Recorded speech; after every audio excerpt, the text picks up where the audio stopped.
Well, this morning, the Balancing Act is thrilled to welcome one of the most admired women in golf history. She's a 10-time LPGA Majors champion and has been inducted into both the LPGA and World Golf Halls of Fame. We are, of course, talking about Annika Sorenstam. She's here in our studios this morning as part of our My Health series to discuss the mission of the Annika Foundation. We're also thrilled to welcome back to the show Lisa Gable, Executive Director of the Healthy Weight Commitment Foundation. Great to have both of you here in the studio this morning. Great. Thank you. And congratulations to you on all your accomplishments. Thank you very much. I want to be you when I grow up.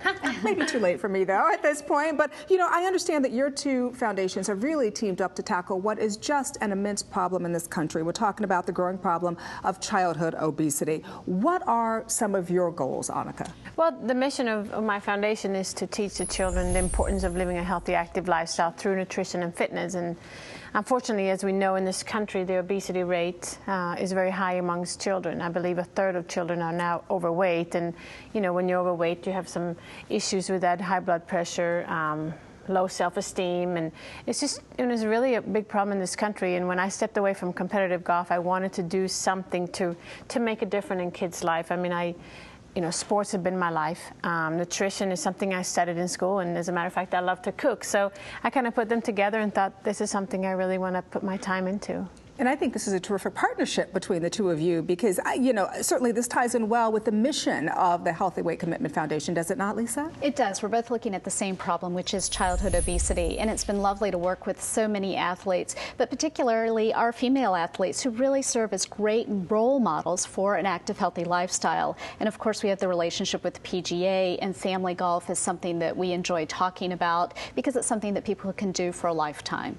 Those are things that I love. And, you know, it's funny because we're all parents here this morning, and it's interesting because I find it such a challenge when my kids are going outside and playing, but their friend next door is playing inside on the video game and doesn't want to get outside. And how do I tell my kid, listen, we're going to be outside and don't come in till the sun goes down, you know what I mean?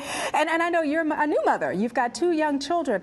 What do you see as the biggest obstacle to raising fit children? Is it because so many of their peers are on the couch and not outside? Yeah, I mean, you know, my children are very young, but I'm sure that's something that I will experience. I mean, I want them to be active. I want them to play. And I mean, you don't always need a lot of stuff. You can just be outside, get on the bike, have a ball, do something. And I mean, that's what I'm going to encourage them to do. But I do think that it's so important that parents understand that because parents, you know, we are the role models. So, you know, they look at you and say, hey, well, if you're inside, well, maybe that's the way to do it. So I think we have to just engage in our families and do things together. I think that's so important. What are some of the specific initiatives that you're working on to overcome this challenge? Well, we have I would say three key initiatives, and one of them is I think it's so important to get physical education back into schools. Unfortunately, half of the schools in this country, you know, they have a limited physical education. And to me, that was one of my favorite subjects. I was like an A in PE, weren't you? That was right, exactly.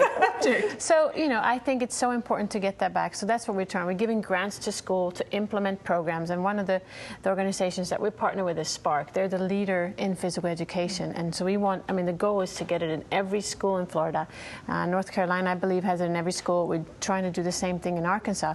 I mean, just get these kids to be active, because if they're active in school, I believe they want to be active after school. So that's one of the initiatives. The other initiative is we have created something called the 9 Healthy Habits. It's a program where I partner with Florida Hospital and First Tee, which is a big organization within the golf industry.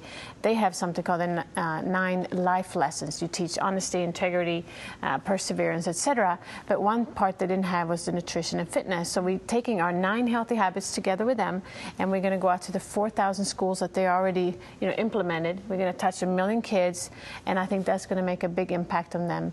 And the third one, which is, you know, a dream of mine, a vision I have, but I want to create this state-of-the-art facility where we will showcase one of the best health and wellness practices in the country. I would love to have thousands of kids come there every year. I want them to have fun. I want them to learn, not necessarily to cook, but the importance of eating right.